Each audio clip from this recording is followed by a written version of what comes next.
a group of smart students who will be presenting a heartwarming skit. Let's give our encouragement to them. और वचन परमेश्वर था। वचन देदारी हुआ और अनुग्रह और सच्चाई से परिपूर्ण होकर हमारे जीवन में डेरा किया और हमने उसकी ऐसी महिमा देखी जैसे पिता के इकलौते की महिमा। मैं निश्चय जानता हूँ कि न मृत्यु, न जीवन, न स्वर्गदूत, न प्रधानताएं, न वर्तमान, न भविष्य, न ऊंचाई, न गहराई और न कोई और सृष्टि हमें परमेश्वर के प्रेम से जो हमारे प्रभु मसीह यीशु में है अलग कर सकेगी। एक दिन ईश्वर ने भूमि की मिट्टी उठाकर मानव का आकार बनाया, फिर उन्होंने हल्के से उसमें सांस भर दी। आदमी ने अपनी आंखें खोली और उसका जीवन शुरू हुआ। मैं इसे आदम बुलाऊंगा। ईश्वर ने आदम के रहने के लिए ईदन नामक सुंदर सा बगीचा बनाया। ईदन बगीचा अनेक आश्चर्यों से भरा था। हर जगह सुंदर व रंग बिरंगे फूल थे, पेड़ों पर पक्षी गा रहे थे, धरती पर झरना बह रहा था तथा विभिन्न प्रकार के पशु भी थे। ईश्वर ने मानव को अपने जैसा ही बनाया था जो इस दुनिया का ख्याल रख सके। ईश्वर ने हर प्राणी को आदम के पास भेजा। आदम ने उन्हें देखकर उनका नाम रखा, पर ईश्वर को आदम पर दया आ रही थी। कोई भी प्राणी आदम जैसा नहीं है तथा आदम को अपना जीवन व्यतीत करने के लिए किसी साथी की जरूरत है, ऐसा साथी जो उसका ख्याल रख सके और जिसका वो ख्याल रख सके। उस रात आदम की छाती की पसली से ईश्वर ने स्त्री की निर्मिति की और उसका नाम ईव रखा। अगले दिन सुबह जब आदम उठा तो उसने देखा उसकी पत्नी ईव उसके समीप सो रही थी। आदम ने उसे छुआ तो वह जग गई और आदम को देखकर मुस्कुराई। ईव और आदम, अब तुम्हारे इस घर का ख्याल रखना तुम दोनों का कर्तव्य है। ये सब तुम्हारा है, तुम्हें जो अच्छा लगे ले लो, परंतु उस पेड़ को कभी मत छूना जो इस बगीचे के मध्य में है। वो पेड़ अच्छे व बुरे का ज्ञान देता है। जिस दिन तुम उस पेड़ का फल खाओगे तुम मर जाओगे। हम आज्ञा नहीं करेंगे। ईश्वर के कहने का ये मतलब नहीं था कि वो फल खाने के बाद आदम और ईव उसी क्षण मर जाएंगे। उनका मतलब यह था कि कुछ समय पश्चात उनकी मृत्यु होगी, क्योंकि ईश्वर की आत्मा उनमें नहीं रहेगी यदि वे वो फल खा लेंगे तो। एक दिन ईव खाने के लिए फल इकट्ठा करती है, तभी पीछे मधुर ध्वनि में पेड़ से लिपटे स्वर की आवाज सुनाई देती है, जो कि शैतान का रूप होता है। क्या ईश्वर ने तुम्हें कहा कि तुम सभी पेड़ों के फल खा सकते हो? हाँ, ईश्वर ने हमें सभी फल खाने को कहा है, सिवाय उसकी जो ज्ञान के वृक्ष पर लगे हैं। ओह, ये क्या बात हुई? मुझे नहीं लगता कि वो सुंदर फल कोई हानि पहुंचाएंगे। ईश्वर जानता है कि यदि तुम उस ज्ञान वृक्ष के फल खाओगे तो ईश्वर ही बन जाओगे, अतः स्वयं ही तय कर पाओगे कि क्या अच्छा है और क्या बुरा। ईव ने उन फलों को देखकर सोचा कि वो कितने मधुर होंगे।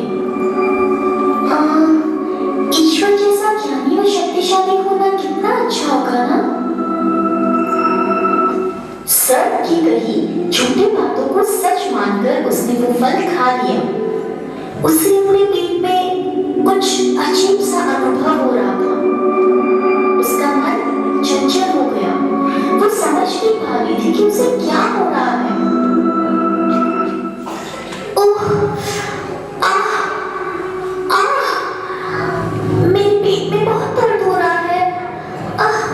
मेरे साथ कुछ अजीब हो रहा है। ओह, अचानक वो अपने आप को दोषी मानने लगी।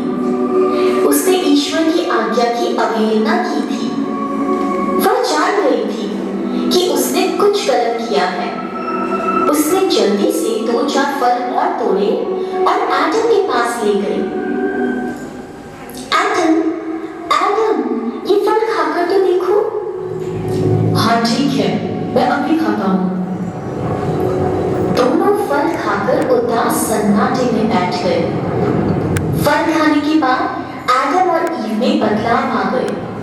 दोनों नाखुश हुए और ईश्वर से डरने लगे।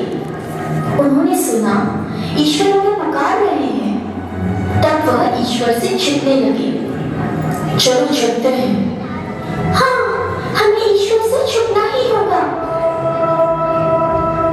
बिना कुछ सोचे समझे दोनों झाड़ियों में छिप गए। परंतु ईश्वर जानते थे कि वे दोनों कहाँ हैं। आदम, तुमने अच्छे बुरे ज्ञान के वृक्ष के फल खाए। मैंने तुम दोनों को उसे नहीं छूने को कहा था ना? मैंने नहीं छुए, वो ईव थी, मैं नहीं। नहीं, नहीं, उस वृक्ष के फल आदम ने खाए। आदम नहीं खाए। हाँ, मैंने नहीं खाए। तुम्हें मेरी आज्ञा की अवज्ञा की है। मैं तुम दोनों को इस ईडन के बगीचे से निष्कासित करता हूँ। आज से तुम्हें कष्टमय जीवन जीना होगा। तुम्हें कपड़े बनाने होंगे और अनाज भी उगाना होगा। तुम्हें कुछ भी आसानी से नहीं मिलेगा। यहाँ तक कि बच्चों का भी जन्म कष्टदायक होगा और एक दिन तुम्हारी मृत्यु होगी। तुम मिट्टी से बने हो और मिट्टी में ही मिल जाओगे। फिर परमेश्वर ने उन्हें ईदन की वाटिका से निकाल दिया। इस तरह सृष्टि के पहले स्त्री व पुरुष द्वारा परमेश्वर की आज्ञा को न मानने के कारण इस संसार में पाप का प्रवेश हुआ और इस तरह सभी मनुष्य पापी हो गए। ईश्वर की आज्ञा का उल्लंघन करने की वजह से हम उससे दूर हो गए। सब कुछ गलत हो गया। हम में हिंसा जागी। हम एक दूसरे को दुख पहुंचाने लगे। हम लालची और स्वार्थी हो गए। हम एक दूसरे से प्यार करना भूल गए। इस तरह सभी मनुष्य पापी हो गए। पाप से मृत्यु है। इसी कारण सभी मनुष्यों की मृत्यु निश्चित हो गई।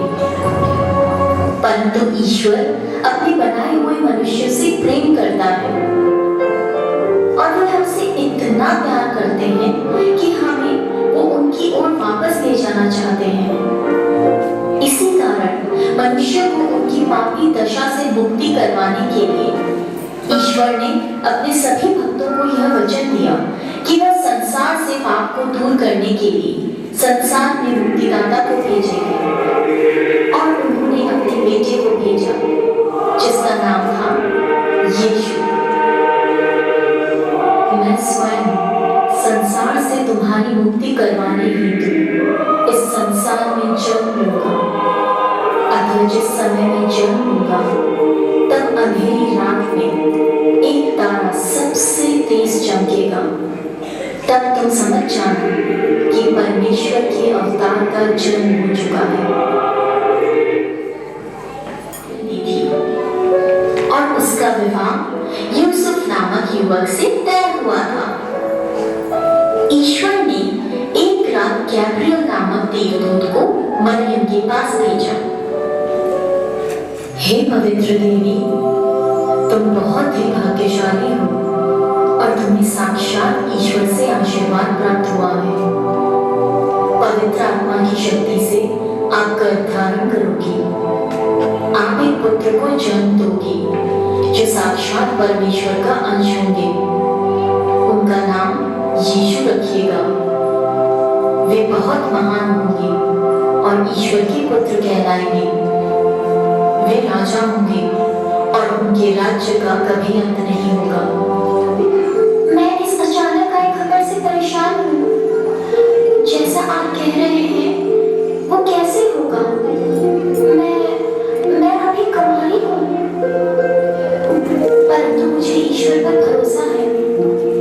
हाँ, मैं उनकी सेवक हूँ, उनकी ही तो रचना हूँ मैं। अतः जैसा आपने कहा वैसा ही होगा। इसके बाद परमेश्वर की असीम कृपा से मरियम गर्भवती हुई। जब यूसुफ को मरियम के गर्भवती होने का पता चला तो उन्होंने बदनामी के डर से मरियम से शादी न करने का विचार किया। परंतु गैब्रियल ने यूसुफ के सपने में दर्शन देकर मरियम को अपनी पत्नी के रूप में स्वीकार करने को कहा।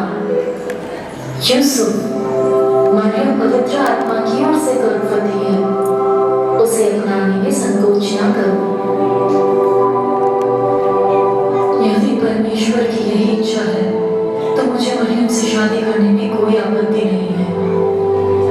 तत्पश्चात यूसुफ व मरियम का विवाह हो जाता है तथा दोनों विवाह के पश्चात नाजरत में रहने लगते हैं। उस समय नाजरत रोमन साम्राज्य में था। उस समय उसका सम्राट सीजर अगस्टस था। उन दिनों सीजर अगस्टस ने राजज्ञा निकाली कि सारे राज्य की जनगणना की जाए। रोमन राज्य का सम्राट होने के तहत संपूर्ण राज्य की जनगणना का आदेश देता हूँ। अतः इस राज्य के प्रत्येक व्यक्ति को अपने मूल नगर में आकर अपना नाम दर्ज कराना होगा। जोसेफ बेथलेहम में जन्मे थे, इसलिए वह नाम लिखवाने के लिए मरियम के साथ बेथलेहम चल पड़े। मरियम उस समय गर्भवती थी। नाजरत से बेथलेहम की दूरी करीबन 65 मील थी, इसलिए उन्हें कई दिनों तक सफर करना पड़ा। जब वह बेथलेहम पहुंचे तब तक सभी आवास व धर्मशालाएं पूरी तरह से भरे हुए थे। अतः उन्हें रुकने के लिए कोई भी स्थान नहीं मिला। मरियम, तुम थोड़ा आराम कर लो, मैं आज रात ठहरने का थोड़ा बंदोबस्त करता हूँ। जब उन्हें कोई जगह ना मिली तो उन्होंने रात एक अस्तबल में निकाली। सिर्फ यही एक जगह है जो आज रात निकालने के लिए मिली है। रुको, मैं जरा ताजा घास फूस लेकर आता हूँ ताकि तुम उस पर आराम से सो सको। इसी स्थान पर 25 दिसंबर की शुभ रात को माता मरियम जो साक्षात परमेश्वर की अवतार थे, भगवान यीशु को नीचे में हरी भरी घास पर लेटाया गया। वही आसपास बेथलेहम में कुछ गदरिए भेड़ों की रखवाली कर रहे थे। तभी उन्हें देवदूत की दर्शन हुए। डरिए मत, मेरे पास आप लोगों के लिए एक खुशखबरी है। तुम्हारे ईश्वर मुक्तिदाता का जन्म हो चुका है। वही भगवान ईसा है जो तुम्हारा उद्धार करने के लिए इस संसार में आए हैं। अभी तुम उन्हें कब्र में लिपटे एक शिशु के रूप में मेंजर में लेटा हुआ देखोगे। तो चलो उस अवतार से मिलकर आए। तब ये कड़रिए उन्हें चारों तरफ ढूंढने लगे तथा उन्हें यीशु मेंजर में लेटे हुए दिखाई दिए, जैसा कि देवदूत ने कहा था। उनको देखते ही वे उनके सामने नमन करते हैं।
चुका है और वही आगे चलकर हमारा राजा बनेंगे। हाँ, ये भगवान यीशु है। हे पवित्र देवी, क्या आप ही में पवित्र आत्मा है जिनकी गर्भ से हमारे परमेश्वर ने जन्म लिया है? हाँ, मेरी खुशकिस्मती है कि मैंने प्रभु के अवतार को जन्म दिया। देवी, आज से आपको संपूर्ण सृष्टि माता मरियम के नाम से जानेगी। इसके पश्चात गडरियों ने इस सूचना का प्रसार एवं प्रचार शुरू किया। कुछ वक्त बीतने के बाद पूर्वी देश के 3 सज्जन आदमियों को आसमान में एक तारा दिखाई दिया। वो देखो, क्या तुमने वो तारा देखा? वो जो सबसे ज्यादा चमचमा रहा है। ये तो दिखने में बहुत ही अलग है। मुझे लगता है शायद वो हमें कोई संदेश देना चाह रहा है। देखो, वो आगे बढ़ रहा है। चलो उसका पीछा करो। फिर तीनों ने उस तारे का पीछा किया। वो एक स्थान पर जाकर पहुंचे जिसका नाम था यूदिया, और यूदिया के राजा का नाम था हेरोद।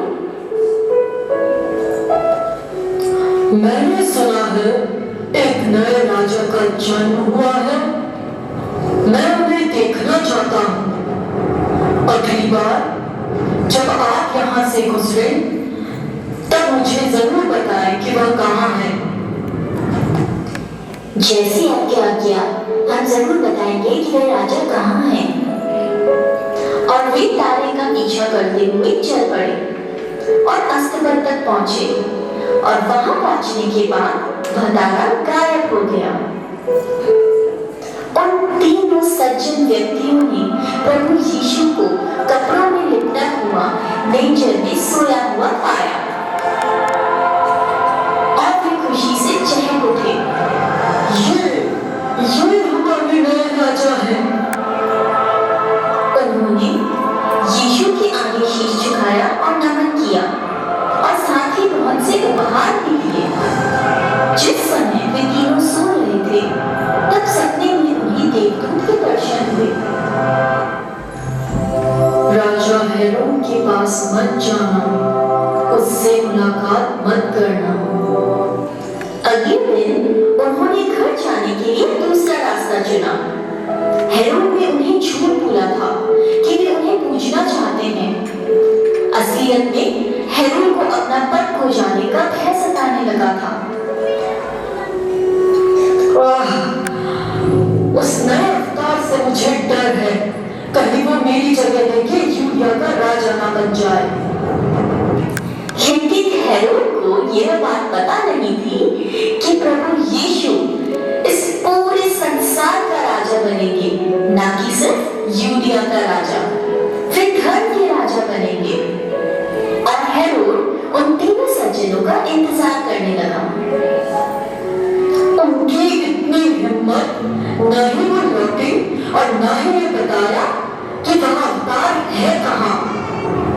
मैं अपने सिपाहियों को बेथलेहम भेजूंगा और आदेश दूंगा कि 2 साल से कम सभी बच्चों को मार दें। मुझे यकीन है वह अवतार उन सभी बच्चों में जरूर होगा।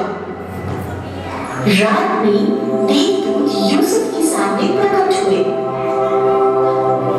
यूसुफ, तुम मरियम और यीशु को लेकर इजिप्ट की ओर चले जाओ, क्योंकि यहाँ पर यीशु के प्राणों को खतरा है।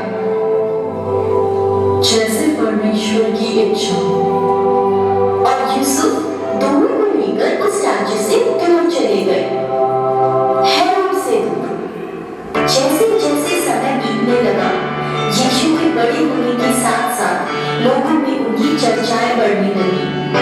उनका प्रचार सभी जगह फैलने लगा तथा वे सभी को परमेश्वर प्राप्ति के मार्ग के बारे में बताने लगे। हम सब परमात्मा निहित हैं।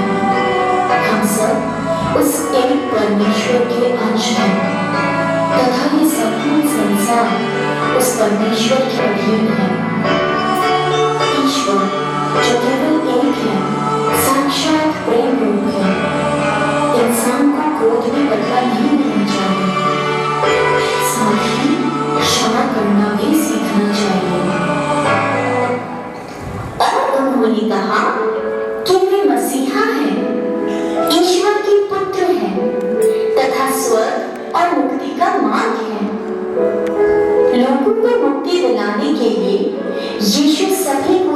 का मार्ग बदलाने लगी।